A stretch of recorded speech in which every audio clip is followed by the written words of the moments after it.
Bad Batch Season 1 came to a close last week, and honestly, I still feel like this is one of the most slept-on Star Wars shows. Now, obviously, there have been other massive shows like the mega success of The Mandalorian or even the love people had for Rebels, but the Bad Batch sort of disappeared in the conversation. I remember after the first week or so after the season premiere, the conversation on Twitter kind of quieted down. And I know there wasn't a huge reaction to the announcement of the show, but it still felt like Star Wars fans were ready for more animated storytelling. Now that the season has concluded, let's take a bigger picture look on the show and what it means and communicates in the grand scheme of the Lucasfilm plan. Now, The Bad Batch doesn't offer Star Wars fans a deeper exploration of beloved characters like the Clone Wars does. It also doesn't give you the truly unforgettable moments of Rebels, or at least not yet. Instead, what it does offer is a smaller scale Star Wars adventure story, each one containing its own thesis, lesson, and classic Star Wars trope. It's not only a love letter to the multiple layers of the Star Wars universe, but to the lessons and metaphors that George Lucas always intended to introduce in these grand space operas. Look at Episode 10, for example, Common Ground. That's the episode where the crew is sent to Raxus to break out a former Separatist Senator, Avi Singh, from Imperial confinement. When Sid first gives Hunter this mission, he simply refuses, saying he doesn't work for Separatists. It's against everything the clones stood for throughout the Clone Wars, and these are literally the people they were fighting for such a long time. So it's hard for Hunter to come to terms with the fact that the world has changed, and being on the run from a bigger evil like the Empire means taking on these kind of jobs. Senator Avi demonstrates resistance against the Imperial methods and genuine concern for his people, which can show a different reflection to the events of the Clone Wars.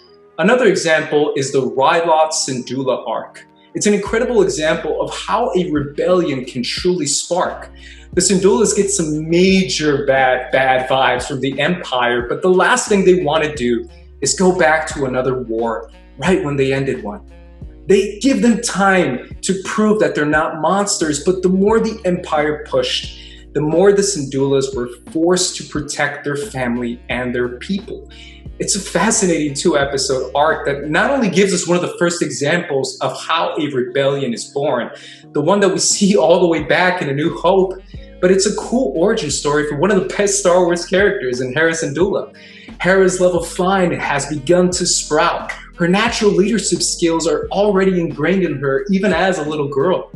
See, each episode has its own tale and lesson learned from a mission, as well as a glimpse on how the Star Wars universe is beginning to look with Imperial control.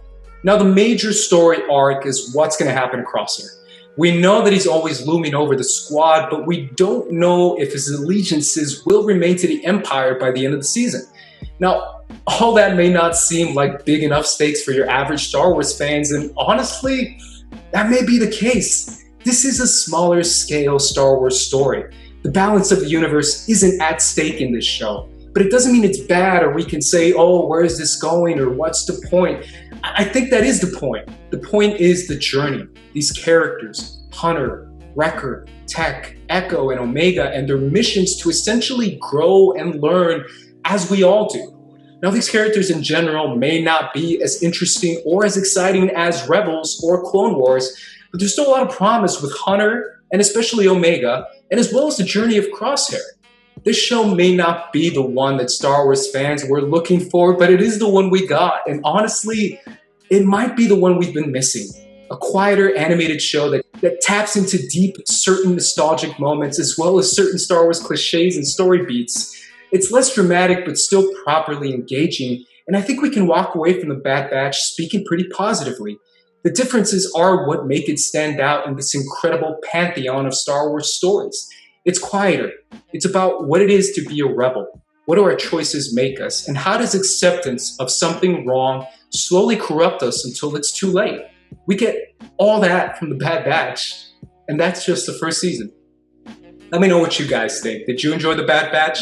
Let me know in the comments down below. Please like and subscribe because it really does help us a lot. And honestly, be on the lookout for more Star Wars videos and Star Wars reactions to news and all that, as well as discussions from the rest of the First Cut crew on different movies and topics that we talk about on a weekly basis. You can follow me on Squad Leader Race and pretty much a lot of crazy stuff going on Twitter, so be prepared for that. Either way, guys, I'm Andres. I'm peacing out, so peace.